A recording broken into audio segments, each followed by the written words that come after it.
Dear friends, title पढ़ के आपने जाना होगा कि मैं किस बारे में बात करने जा रही हूँ।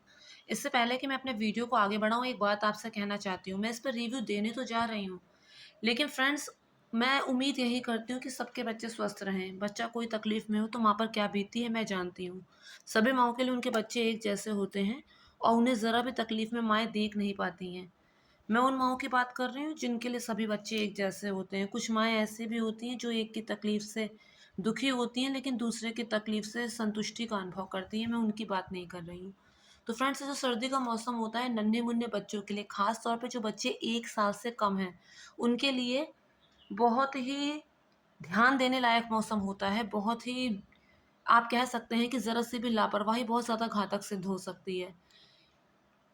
सर्दी बढ़ते-बढ़ते क्या रूप ले लेती है, उस बारे में मैं बात नहीं करना चाहती। और छोटा बच्चा जो सर्दियों में ही पैदा हुआ है, डॉक्टर सबसे पहले उसके लिए यही बात कहेगा कि जितना हो सके इसे ठंड से बचाने का प्रयास करो। हर समय उसे मोज़ा पहना कर रखो, बार-बार चेक करो कि कहीं कहीं वो गीला तो नहीं है, कहीं उसका कोई भी कपड़ा हल्का-सा भी गीला तो नहीं है। ज़्यादा से ज़्यादा उसे कपड़े पहना कर रखो, टोपी पहना कर रखो, जहाँ वो है वहाँ पे रूम हीटर हो। इसके अलावा जब धूप हो तो उसे धूप में लेके बैठा जाए, और यहाँ तक कि अगर वो ऊपर का दूध पी रहा है तो वो दूध हल्का गुनगुना हो, ठंडा ना हो। क्योंकि अगर वो ठंडा दूध पी रहा है तो चाहे आप बाहर से उसे कितना भी प्रोटेक्ट क्यों ना कर लें, सर्दी के मौसम में टेम्परेचर दूध का अपने आप ही डाउन हो जाएगा, तो ठंडा दूध पीकर तो ऑब्वियसली उसको ज़ुकाम, खराश, खाँसी होनी ही है, जो उसके लिए बिल्कुल भी कहीं से भी ठीक नहीं है। तो बहुत सारी हिदायतें डॉक्टर देता है जिसे हमें आँख मूंद कर फ़ॉलो करना है। उसके बावजूद बच्चों को जब सर्दी-ज़ुकाम होता है तो बिना रुकावट के, ज़रा-सा भी समय बिना गँवाए डॉक्टर को तुरंत दिखाना चाहिए।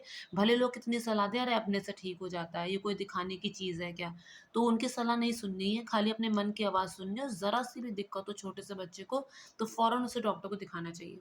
डॉक्टर सर्दी-जुकाम में बचने के लिए, सर्दी-जुकाम से बच्चे को बचाने के लिए दवाएँ भी लिखता है, लेकिन इसके अलावा वो उसे भाप देने की भी सलाह देता है। कई बार वो पानी की भाप देने की सलाह देता है, तो कई बार, जैसा कि मैंने आपको बताया, डॉक्टर ऑर्डिन का पिस्टन कंप्रेसर नेबुलाइज़र, इसके ज़रिए वो बच्चे को भाप देते हैं। इसके लिए बच्चों को अस्पताल में बुलाया जाता है, 2 बार या फिर 1 बार उन्हें अस्पताल में डॉक्टर खुद ही कहता है, उन्हें बुलाता है और उससे इसके ज़रिए उन्हें भाप दी जाती है। अगर पर्सनल आपके पास ये है तो उसके फ़ायदे क्या हैं? पहला फ़ायदा तो ये है कि उसके लिए आपको सर्दी के मौसम में, ठंड के मौसम में बाहर नहीं जाना पड़ेगा। क्योंकि एक बारी को आप उसे बाहर लेकर जा रहे हैं, वहाँ पर आप उसे भाप दिलाकर लाएँगे, तो रास्ते में तो ठंड उसे लगनी ही लगनी है। और फिर दूसरी बात ये है कि अस्पताल में दूसरे बच्चों को भी वही लगाया जाएगा, वही मास्क लगाया जाएगा और उसी के थ्रू भाप दी जाएगी, और आपके बच्चे को भी उसी के थ्रू भाप दी जाएगी, तो वो कहीं से भी हाइजीन को मेंटेन नहीं करता है। और आप अच्छी तरह जानते हैं कि छोटे बच्चों के लिए हाइजीन का मेंटेन होना कितना ज़्यादा ज़रूरी है, क्योंकि आधे से ज़्यादा बीमारियाँ तो इसी वजह से होती हैं। अब किस बच्चे को पता नहीं क्या प्रॉब्लम है, और उसी बच्चे के यूज़ किए हुए नेबुलाइज़र से आपके बच्चे को भाप दी जाए, तो वो कितना ज़्यादा गंदा है और कितना ज़्यादा गलत है। तो इसके लिए इस बात का भी ध्यान रखना पड़ता है, और अगर एक बार आपका पर्सनल आपके पास नेबुलाइज़र आ गया, तो इसे आप जब चाहे तब इसे यूज़ कर सकते हैं, और उसके लिए आपको इधर-उधर भागना नहीं पड़ता है। दूसरी बात फ्रेंड्स ये है कि सर्दी के मौसम में ये इस बात पर डिपेंड करता है कि आपके बच्चे को कितनी ज़्यादा सर्दी में प्रॉब्लम होती है, कितनी बार उसे डॉक्टर के पास जाना पड़ता है और कितनी बार उसे भाप के लिए जाना पड़ता है।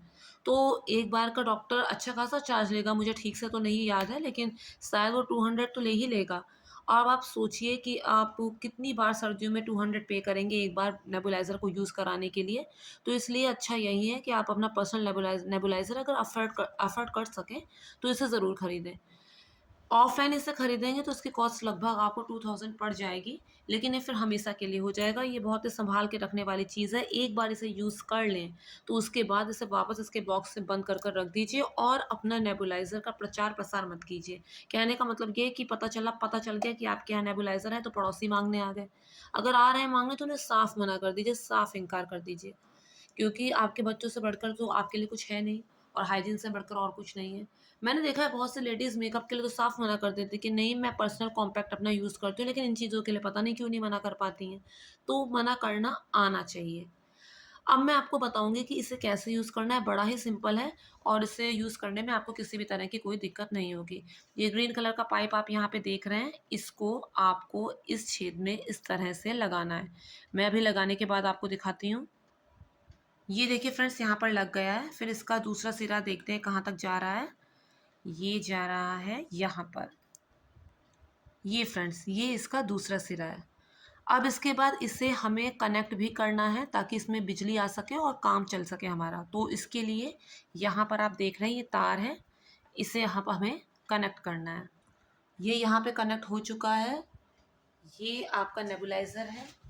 अब इसके बाद यहाँ पर ये हिस्सा जो आप देख रहे हैं इसे ध्यान से देखिए। इसी में आपको दवा डालनी जो डॉक्टर आपको देगा डालने के लिए। दवा आपको अपने मन से नहीं लेनी है, डॉक्टर जो आपको दवा डालने के लिए कहेगा वो आपको डालनी है। अभी मैं आपको दिखाती हूँ, मेरे पास पुरानी रखी हुई है तो मैं अभी आपको दिखाने जा रही हूँ। ये देखिए फ्रेंड्स कुछ इस तरह की होती है और ये देगा डॉक्टर आपको डालने के लिए। इसमें से एक ट्यूब मैं अभी निकालूंगी। ये मैंने ट्यूब खोल दी है। अब मैं इस ट्यूब को इसमें डालूंगी, इस ट्यूब को इसके अंदर डालूंगी। ये देखिए फ्रेंड्स अब मैं इस ट्यूब को इसके अंदर डालूंगी अच्छी तरह, ऐसे ऐसे करके इसके अंदर डालूंगी।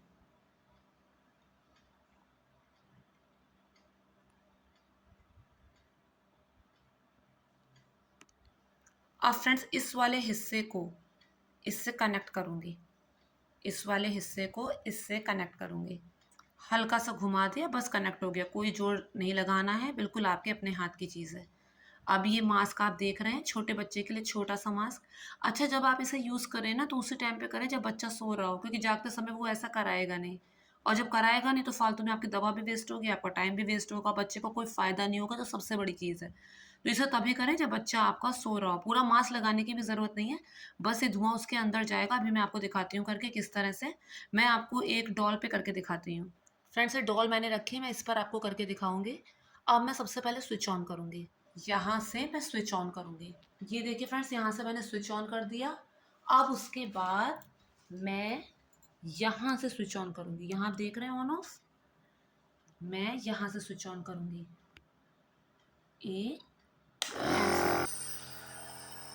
फ्रेंड्स ये देखिए धुआं निकल रहा है इसमें से। और ये आपको बेबी की नाक पे इस तरह से रखना है, ये धुआं बेबी की नाक पर जाना चाहिए। ऑब्वियस सी बात है, ऑब्वियस सी बात है, सर्दियों में आपका फ़ैन बंद होगा तो यहाँ पे बेबी की ठोड़ी के पास आपको कुछ इस तरह से रखना है। मास्क पूरा पहना भी सकते हैं और नहीं भी, बस सांस जब वो ले तो ये धुआं उसकी सांस के साथ अंदर जाए। थोड़ा सा बेबी की ठोड़ी के पास इस तरह से रखना है कि बस आपको इस बात पे कंसंट्रेट करना है कि ये जो धुआं है बेबी के जो नाक के छेद हैं उनसे सीधा अंदर जाए। बच्चा जब सांस ले तो सांस के साथ ही धुआं अंदर जाए। और जब तक ये धुआं निकल रहा है तब तक आपको बिना हिले बिल्कुल इसी पोजीशन में बैठे रहना है, ज़रा सा भी नहीं हिलना। और आपकी कोशिश यही होनी चाहिए कि ये जो धुआं है ये बच्चे की सांस के साथ अंदर जाए। बच्चा जब सो रहा है तब आपको ये काम करना है। और इस तरह से धुआं बच्चे की सांस के साथ अंदर जाएगा, बच्चे को सर्दी से राहत पहुंचाएगा, सीधे लंग्स तक ये धुआं पहुंचेगा और अंदर जो भी कफ की समस्या है उसे खोल के रख देगा। और इस तरह से आपको इसे यूज़ करना है। लेकिन एक बात का ध्यान और रखना है, इस बात का ध्यान रखना है कि ये आप करेंगे सिर्फ डॉक्टर के कहने पर। जब डॉक्टर आपको ये सजेस्ट करेगा कि आप नेबुलाइज़र यूज़ करो, अपने आप आपको नहीं करना है बिना डॉक्टर के कहे। जो भी काम आपको करना है डॉक्टर की एडवाइस के साथ ही करना है। अपने आप से डॉक्टर नहीं बनना है। अगर अपने आप से डॉक्टर बनना था तो आपको एमबीबीएस करके डॉक्टर बन जाना था। लेकिन अब आप क्योंकि एमबीबीएस नहीं किए हैं तो सब कुछ आपको डॉक्टर की एडवाइस से करना है। देख रहे हैं ना आप, सीधे धुआं बच्चे की नाक के अंदर। इसके अलावा जैसा कि मैंने आपको पहले बताया, आपको ठंड से उसे बचाना है, सारा ध्यान बच्चे पे लगाना है। जब बच्चे को छूना है आपके हाथ एकदम सूखे हों, बच्चे के सारे कपड़े एकदम सूखे हों, हर समय बच्चे ने मोजा पहना हो, सरसों का तेल बार-बार गरम करके कभी उसके तलवों में, कभी उसकी छाती में, कभी उसके सर में लगाना है। इसके अलावा बच्चा जो भी दूध पिए, माँ का दूध पी रहा है तो अति उत्तम, और अगर थोड़ा ऊपर का दूध भी पी रहा है तो वो दूध ठंडा ना हो, हल्का गुनगुना हो, और वही बच्चे के लिए अच्छा होगा। तो मैं अब उम्मीद लगाती हूँ कि आप लोग जान गए होंगे कि किस तरह से बच्चे को ये भाप देनी है, किस तरह से ये नेबुलाइज़र यूज़ करना है। देखिए इसमें आवाज़ आ रही है, इस तरह से ये चालू होता है। ये इसका तार है, ये डॉक्टर ओडिन का ये पिस्टन कंप्रेशन नेबुलाइज़र। इसे आपको ज़रूर से लेना चाहिए, अपना पर्सनल अपने पास रखना चाहिए। और किसी अन्य के साथ शेयर नहीं करना चाहिए। आपने अपने बच्चों के लिए लिया है तो सिर्फ़ अपने बच्चों पर ही इसे यूज़ करें। Thank you friends, thank you so much.